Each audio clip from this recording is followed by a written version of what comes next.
Hola, ¿cómo están? ¿Cómo están? ¿Cómo están? Buenas noches, bienvenidos a nuestro martes pastoral. En esta noche de martes, entrando ya a un otoño bien frío desde Santiago de Chile. Un servidor Ángel Aranguis les abraza y les saluda a todos los que puedan estar conectados en este momento. Otros que se contactarán o verán este programa después, también les bendecimos. Y donde quiera que estemos, siempre es bueno terminar el día, por lo menos antes que nos llegue la noche para dormir, descansar, irnos a conversar con la palabra de Dios junto a este siervo que lo único que quiere es edificar y bendecir. Un saludo a toda la iglesia, a los hermanos que siempre están ahí atentos a lo que es edificar. Nos reunimos siempre los domingos. Este domingo tuvimos un culto bien hermoso. Y la verdad que Dios está haciendo algo bonito con nosotros, con su iglesia, pese a todo lo que ocurre alrededor. Chile está siendo sacudido por noticias bien complicadas relacionadas con la violencia en la cual se han visto involucradas terceras personas y aparece una especie de ya animadversión latente contra los inmigrantes. Y eso no debiera caer en el corazón de ningún cristiano, caber también. Debemos orar porque Dios pueda darnos paz y también darnos sabiduría para salir adelante. Nuestra oración es porque Dios pueda cuidar de nosotros y de su iglesia. El triste que el teniente Emanuel Sánchez haya sido asesinado en un enfrentamiento con unos delincuentes y venía saliendo de la iglesia. No se ha hablado mucho de la fe de este oficial caído, uno más de los mártires de los Carabineros de Chile, pero es doloroso y también muy invitante a reflexionar sobre el propósito que Dios tenía con ese varón. Saliendo del templo, viniendo a casa con su esposa e hijo, Dios tuvo a bien llamarlo a su presencia. Nadie se va a esta tierra sin que Dios lo haya permitido. En la soberanía de Dios hemos de descansar y confiar. Lo triste es lo que quedan. La muerte es un paso, el más exitoso de todos los pasos que un hombre, un ser humano, habiendo conocido a Cristo, puede dar.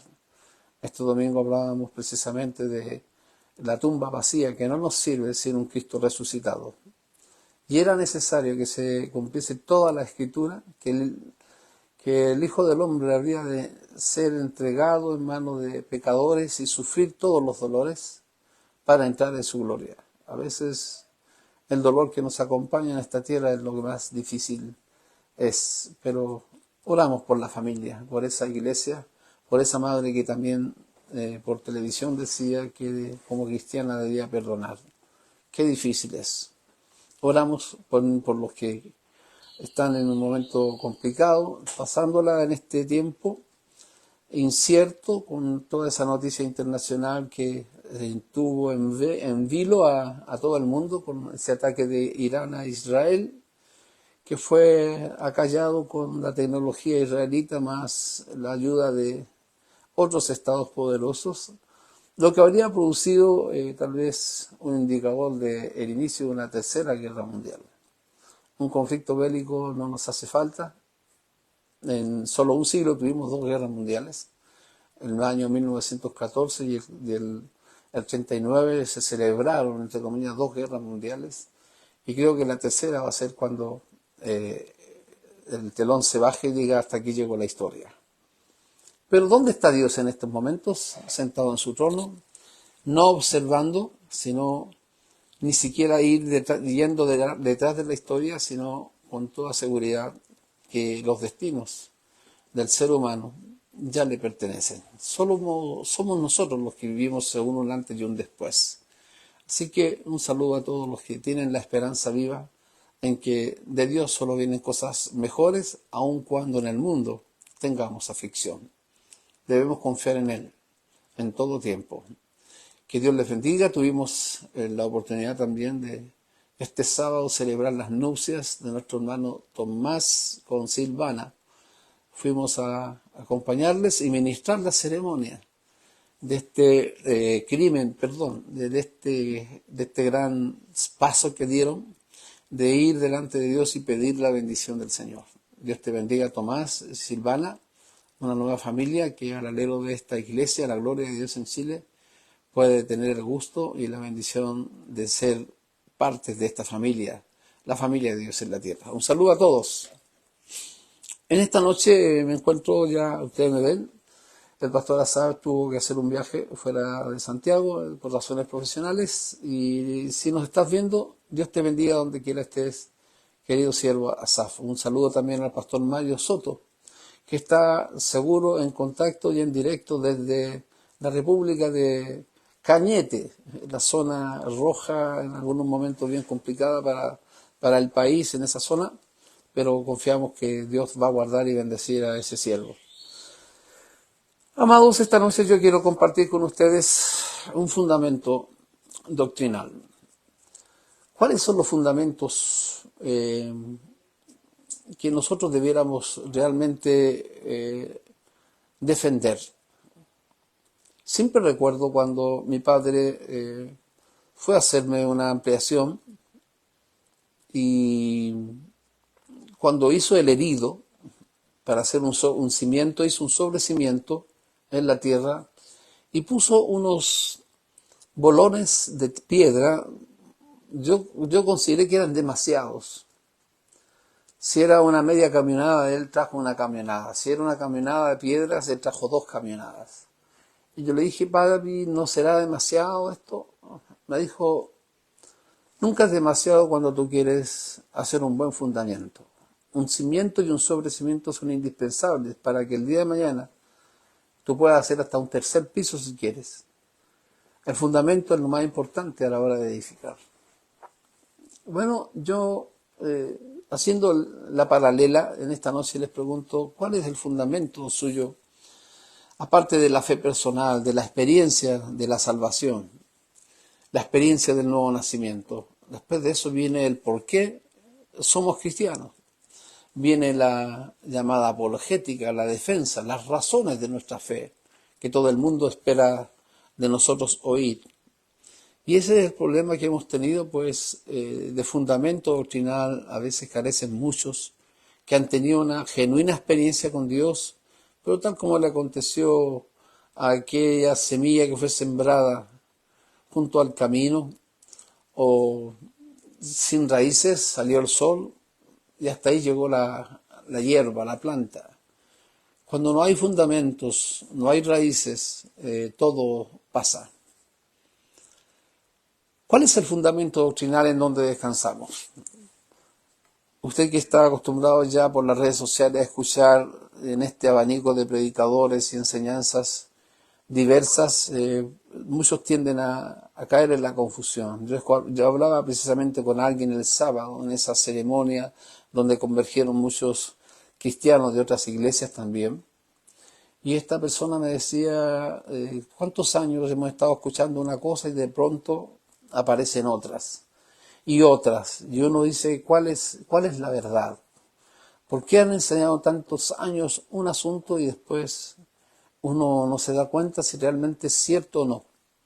La confusión, producto de que no se ha enseñado un fundamento doctrinal. Pablo habla, advirtiendo en los últimos días el carácter de los hombres, los tiempos peligrosos. En 2 de Timoteo le advierte a su hijo en la fe y obispo de la iglesia en Éfeso, Timoteo, lo siguiente: vendrá tiempo cuando no sufrirán la sana doctrina. En esos días peligrosos, cuales está viendo Pablo y profetizando por el Espíritu, vendrá un tiempo en que no sufrirán la sana doctrina, sino que teniendo comezón de oír, se amontonarán maestros conforme a sus propias concupiscencias. Esta palabra tiene que ver con una sana doctrina, una correcta doctrina. Ahí viene la palabra ortodoxia, una correcta, una recta doctrina. ¿Qué es la doctrina? Según la etimología misma, didascheo, didascalia, significa enseñanza o instrucción, que se da para alguien. Alguien debe ser enseñado e instruido para seguirlo. Y de ahí es que aquí aparece Pablo hablando de que no se va a sufrir una sana enseñanza. Y ahí aparecen los que siempre tienen comezón de oír. La palabra comezón de oír es que tiene que ver con el cosquilleo, el deseo de oír algo nuevo.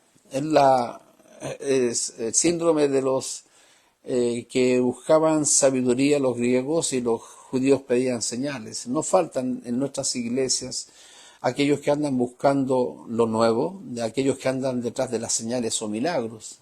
En un ministerio se busca la enseñanza nueva, esa que viene a ser hasta controversial, u otros andan detrás de la experiencia, en este caso los eventos, son eventistas.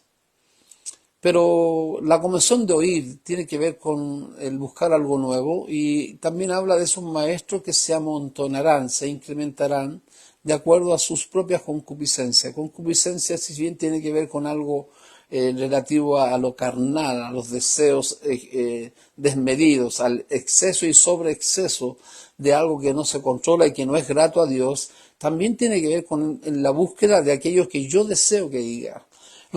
La Biblia, lo más deshonesto que puede haber en un creyente o en un ministro que va detrás de aprender de la palabra de Dios es buscar o pretender encontrar un versículo o algo que esté de acuerdo con lo que él piensa o desea. Y ahí es donde debemos cuidarnos, pues estamos en ese tiempo. Lo que se llama apostasía es la desviación, pero un incrédulo no es el apóstata es el que habiendo creído una vez correctamente se vuelve atrás. Y eso también se está manifestando.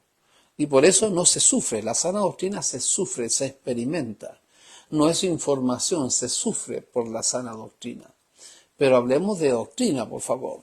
Hablemos de qué es la enseñanza, qué instrucción se puede hablar como sana doctrina. Y ahí caemos en temas periféricos, insustanciales. Aparecen controversias inútiles, que no tienen fundamento, en donde después aparecen las divisiones por malas y pobres interpretaciones, todos ellos buscando un respaldo bíblico. Y ahí tenemos 4, 5, 10 y 1000 puntos de vista acerca de un versículo, a veces, perdón la exageración. Pero lo que siempre está en medio son los egos. A la hora de interpretar, a la hora de enseñar o predicar, siempre aparece el ego, los egos en competencia. ¿Quién predica mejor? ¿Quién tiene más razón? ¿Quién está más apegado al original? De ahí aparecen varias versiones.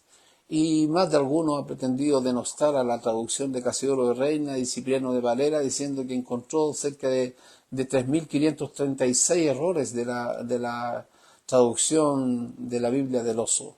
No sé si fueron 3.000 o 200, pero algo ya había anotado, porque de alguna manera se pierde el tiempo buscando cómo interpretar y reinterpretar. Y lo que aparece nada más y nada menos que es confusión. Yo le pregunto en esta noche, en que estamos conversando antes de irnos a dormir, ¿cuál era la triada de los primeros cristianos? ¿Qué es lo que es realmente importante a la hora de creer? ¿Cuánto nos hemos separado por temas no salvíficos? Esto de salvífico significa que si yo creo algo, me salvo, y si no lo creo, me condeno o soy condenado. Entonces, los temas salvíficos a veces escasean, lo que más son temas periféricos, cuando se confunden los principios bíblicos con los principios culturales. A veces caemos en exageraciones, tanto así que algunos hasta el día de hoy pretenden decir que el velo el cabello es el velo de las mujeres, y han pretendido también hacer que las mujeres cuando entren al templo, cual si fuera el templo de Salomón, cual si fuera el lugar ipso facto de la presencia de Dios, deben cubrir sus cabezas. Yo lo respeto con todo mi corazón. Yo he predicado en una iglesia donde las mujeres para entrar al templo tienen que ponerse un velo. Pues interpretan a Pablo en Primera de Corintios cuando enseña acerca de la autoridad que debe haber sobre la cabeza de las mujeres, y una de ellas es ponerse un velo sobre sus cabezas. Bueno, eso tiene que ver con algo cultural. tiene que ver con un principio que no es bíblico, pero sí era cultural y muy asequible. Es como tratar de validar la esclavitud. Pablo nunca predicó a favor de la rebelión de los esclavos. Al contrario, dice, si alguno tiene un amo que no sea creyente, dé más fruto para ganárselo.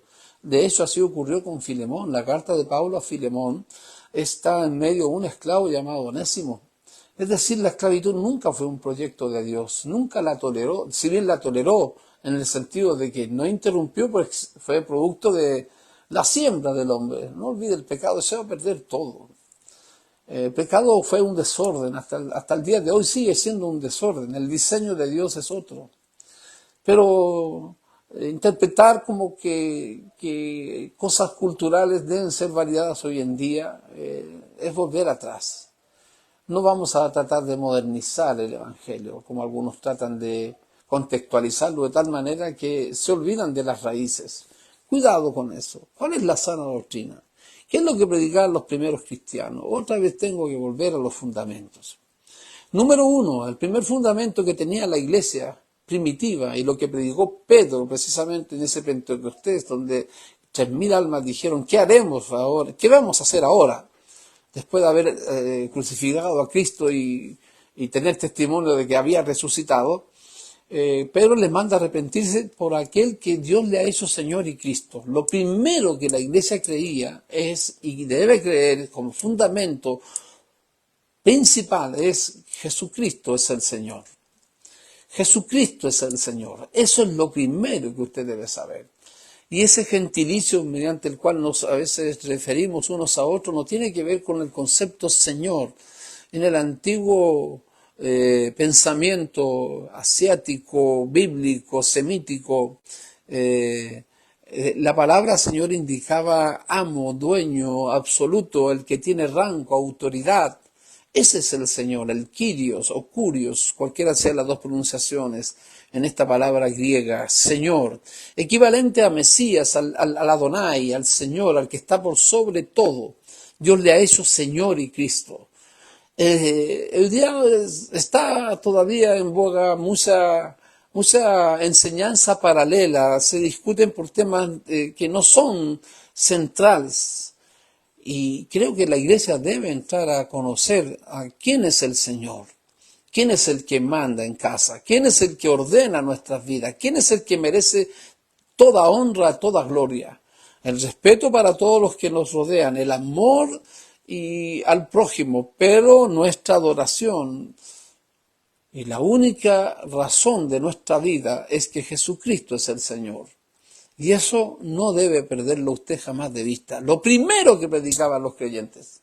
Y lo primero que debemos salir al frente para defender con toda nuestra fe ardientemente es que Jesucristo es el Señor, se le llama y se le conoce como el Hijo de Dios, consustancial al Padre. Se tuvieron que hacer credos para tratar de no explicar ni exegetar, porque Dios no puede ser explicado, la existencia de Dios no puede ser explicada, pero sí Dios la ha revelado y ahí entendemos por su palabra que Cristo es el Señor y que es consustancial al Padre. No fue la primera creación, no fue creado como Arrio con su primera doctrina que hizo caer en un gran cisma en ese primer iglesia alrededor del año 300, el presbítero Alejandro de Alejandría Arrio. De ahí vienen los testigos de Jehová que dejan a Cristo como la primera creación de Dios. No, Señor. Él es el eterno yo soy. Él es el verbo de Dios. Dios no tiene otra manera de expresarse. Cristo, Jesús, agota toda la expresión del Padre. Es el Señor, es el Redentor, es el Salvador. Hoy es el abogado, mañana será el juez y será Señor de señores por toda la eternidad. Eso es lo que deberíamos nosotros entender de una vez y para siempre. Eso es fundamento. Lo segundo que la iglesia predicaba, y voy a avanzar, como fundamento doctrinal, que Jesucristo resucitó. Ya basta de a veces esgrimir argumentos son pensamientos en orden para ser confrontados. Debemos ser gente de fundamento y tener nuestra argumentación, nuestra fe razonable, ha de ser expuesta con seguridad, con convicción, pero cuídese de solo caer en lo conceptual y teórico. Dios no es un conocimiento teológico, Dios es una experiencia. Y cuando hablo de experiencia es que no cae dentro, ni cabe dentro de lo que es las cuatro paredes de nuestro intelecto. Simplemente Dios, en este caso Jesucristo, resucitó de entre los muertos. La tumba vacía no salva a nadie. El cerciorarse de que están ahí los rollos y el sudario no trajo fe, porque no habían tenido aún un encuentro personal con el resucitado. Creo que ese es el milagro más extraordinario de todos los tiempos. Más allá de las 10 plagas, el mar rojo, más allá de las codornices y el maná, más allá del fuego que cayó, más allá de los milagros que hizo en la antigua Palestina, multiplicando los panes, sanando un leproso, resucitando a la hija de Jairo, sanando a la mujer que estaba con flujo de sangre, y todos los grandes portentos que Cristo hizo. El mayor de todos los milagros, la mayor de todas las y extraordinarias obras que Dios pudo haber hecho e hizo fue resucitar a su Hijo Jesucristo. No seguimos las enseñanzas de uno que murió. No estamos hablando de la biografía de alguien que pasó, sino de alguien que resucitó y hoy vive. Hoy vive, no está muerto, no hay tumba que contenga sus restos, por más que la industria cinematográfica ande detrás de algún rastro de alguna cosa que hable de la tumba, los huesos de Jesucristo. No, Señor, la tumba quedó vacía, pero más que vacía, Él apareció y le aseguro algo, resucitó corporalmente, le dieron más de 500 testigos. Los mitos nunca nacen entre tanta gente, no se repiten por gente que solamente está entusiasmada con algún deseo que no puede controlar. Hay testigos de primera mano, en primera instancia. Si usted me pregunta acerca de si existió Jesucristo o no, la historia lo demuestra. La existencia de Homero, el autor de la Ilíada y la Odisea, todavía no saben quién fue Homero, dónde nació, de dónde era.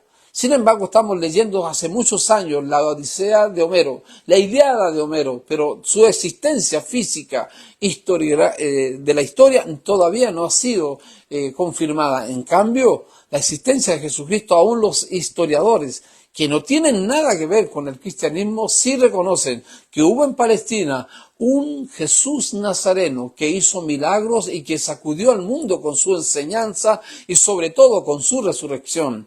De sus seguidores tenemos la convicción más profunda que hasta murieron por él. Su cuerpo glorificado podía traspasar las murallas, podía comer, compartir, ser tocado, pero en esa otra dimensión es donde tenemos a un Cristo vivo que no es un fantasma, ni es un espíritu, ni es una aparición. Resucitó. Eso es lo que más predicó la Iglesia. Es el Señor y segundo, resucitó. Está vivo. Y es lo que debiera a nosotros llevarnos a defender con toda nuestra fe ardientemente. Es visible conforme a sus propósitos y su soberanía.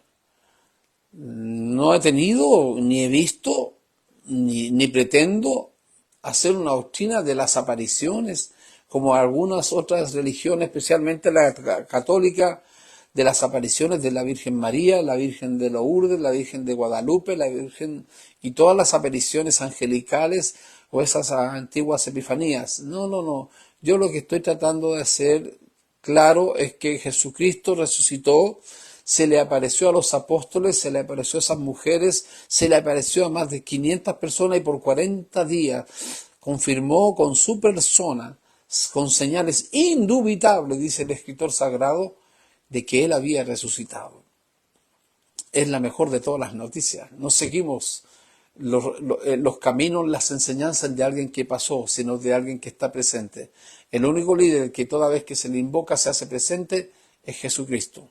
El único líder de la historia que toda vez y cada vez que se le invoca, Él dice, yo estoy en medio de ellos. Y tercer fundamento que un creyente debe tener es Jesucristo volverá. Jesucristo es el Señor, Jesucristo resucitó, Jesucristo volverá. Las tres cosas más importantes que predicaba la Iglesia. Después vendrían los concilios, después vendrían esas discusiones, esos debates interminables teológicos, las impresiones, las experiencias de terceros. Vendría después una revolución con Lutero cuando sale del oscurantismo y se encuentra con un versículo que lo lleva a encender lo que se llama la reforma, la salida a la luz de esa verdad que estuvo escondida por siglos, la palabra, la fe, Jesucristo, no la iglesia es el camino. En esos años en que el Lutero, el monje alemán llamado Lutero, el camino para el cielo era la iglesia y sus sacramentos. Y hasta el día de hoy, nuestros queridos primos, hermanos o pseudo primos, llámelos como usted quiera, pero con respeto se los digo, todavía creen que son los sacramentos lo que te aseguran la salvación. La Biblia no habla de sacramentos. La Biblia habla de uno solo, porque no hay otro nombre bajo el cielo dado a los hombres en quien podamos ser salvos. Y no hay otro mediador entre Dios y los hombres sino Jesucristo, hombre. Tenemos la palabra profética más segura.